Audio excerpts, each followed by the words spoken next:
Breaking news from Tehran tonight.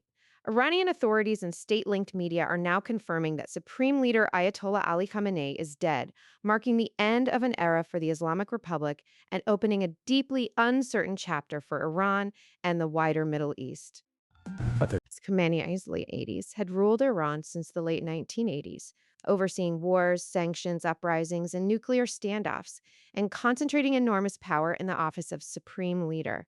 His death comes just days after massive strikes by the United States and Israel on targets across Iran, including explosions reported near his office complex in Tehran, an attack that fueled intense speculation about his fate.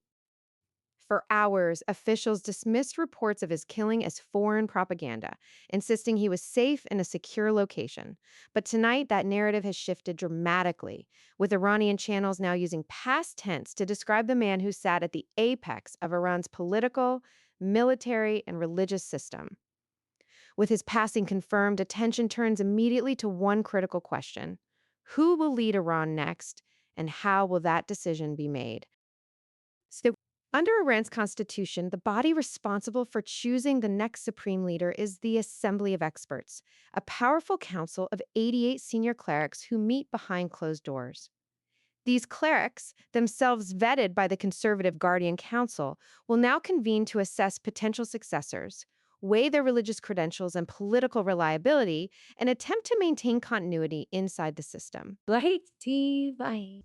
Several names have been quietly circulating for months, among them Hojat ol Eslam Mohsen Kumi, a close advisor to Khamenei Ayatollah Ali Reza Arafi, a senior figure in both the Assembly of Experts and the Guardian Council Ayatollah Mohsen Araki, a conservative cleric with long institutional experience Judiciary Chief Ayatollah Gholam Hossein Mohseni AJ, who has strong ties to the security apparatus, and Ayatollah Hashem Hosseini Bushehri, a prominent cleric from Qom. Laughter over Amosher's call in the scene and come as surprise. But analysts warn that the real power struggle may not be purely clerical.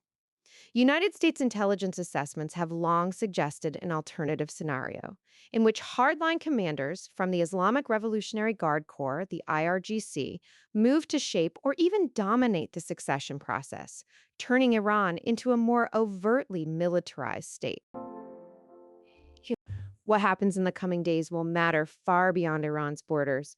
A leadership transition in Tehran could reshape the country's nuclear policy, its posture toward Israel and the West, its support for regional proxy groups, and the delicate balance between the religious establishment and the security forces.